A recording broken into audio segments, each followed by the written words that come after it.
I've seen a lot of reviews of Prometheus online.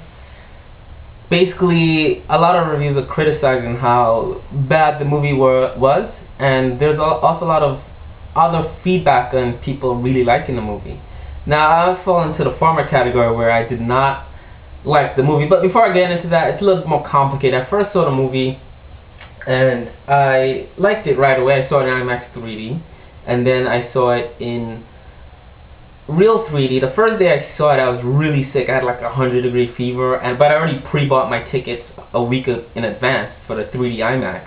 So the tickets were like $30, so there's no way I wasn't gonna go see it. So I was really sick. I had a fever. I was drugged up. Went out and saw it, Midtown Manhattan. And the following week I saw it in real 3D. And the second time I saw it, I was like, holy shit, what was I thinking? Like, this is a bad movie. Like, fundamentally, it's a bad movie. It's, for entertainment purposes, it's alright. For visual effect purposes and the whole, the idea of what the movie posits, it's a really brilliant movie. But the directing is also brilliant, the acting is brilliant, obviously. But the writing and the plot and the whole story is just so flawed. And I didn't realize that until I saw it in real 3D, and I was like, hold on, maybe I missed something, because I went back online and I saw all the reviews for Prometheus was positive. So I went back online and read some of the reviews. I was like, okay, I gotta see it again. So I'm gonna just see it in regular 2D version. Because the problem with 3D is, like, you see a movie in 3D, you tend to focus more on the visuals and not so much the story. I mean, you will notice the story, but a 3D movie is just a visual sort of experience, not really kind of intellectual experience in terms of watching a film. So I went and saw it in 2D and realized it was really awful. Like, really awful. And the problem with the movie, there's a lot of problems in it. I know it's been talked about to death online. A lot of people have done similar videos like I'm doing, talking about the issues with Prometheus. But the issues that I have with Prometheus is, well, three main points, basically. You could look at that movie, dissect it, look at three main points from that movie, and say why it was a bad movie, and how, using those 3 points, it could have been a good movie. Now, my background is I have a bachelor's in writing, English, with a focus in creative writing and literature. And I went back and I did engineering for my master's. So I studied engineering, environmental engineering. I took some earth science course, took biology in my academic history. So I grew up watching science fiction movies. That's all I ever watched. As a kid, I read science fiction books.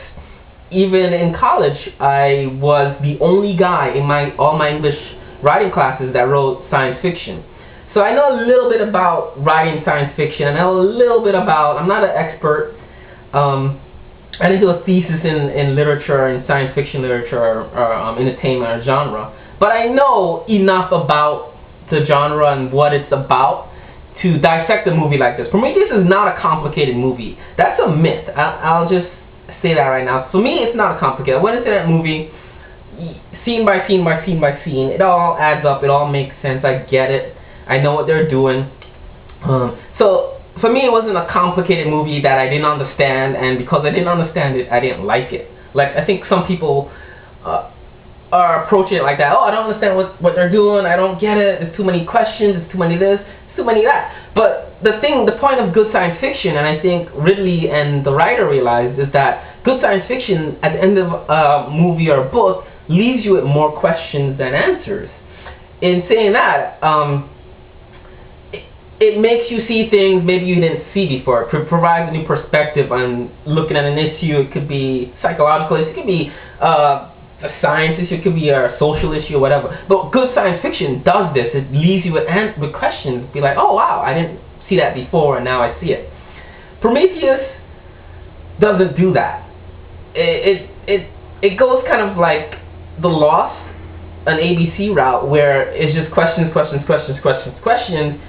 Nothing really ties in together. I could go over Lost. I never did a video review on Lost, but I've seen all of the reviews like Lost, that had polar bears, black smoke, dinosaurs at one point, monsters in the woods. None of it meshed together. None of it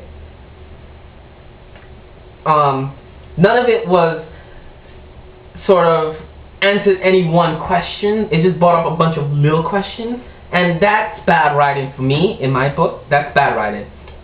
So the three main points I'm going to bring up is, the first point is the problem with Dr. Holloway as a character. I'm going to talk about that in the next video. And the second point after the Dr. Holloway problem is Fifield and Milburn getting lost in a cave. I know I've said some comments online and people rebutted me by saying, oh, they're smoking weed in their space helmets and they got like confused and lost in the cave.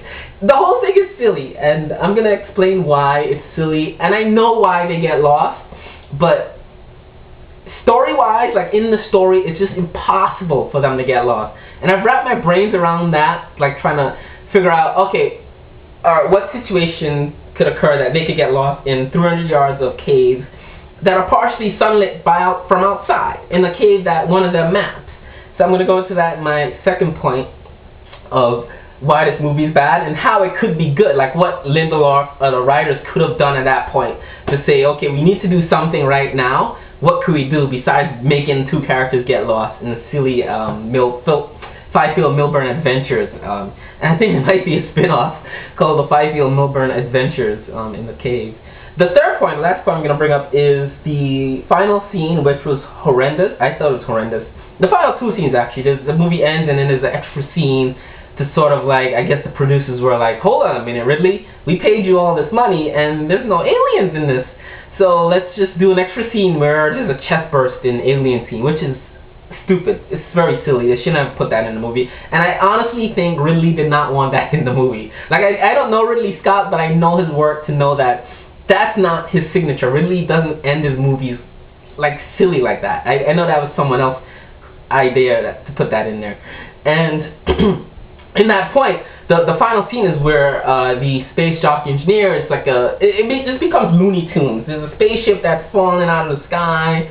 The character of Vickers and Saw run away from the spaceship, and it's just silly. And then after that happens, there's a scene where the engineer, space jockey guy, leaves the spaceship, and all of a sudden it's just like this horror movie Frankenstein where he's chasing after Shaw for no reason at all. And that's actually an interesting point that I'm going to bring up, because at that point in the movie you realize what has happened before, and kind of from a writer's perspective and a director, whoever made this mess, at that perspective you have to put yourself in their shoes and say, okay, we've done A, B, C, how do we end this movie on D?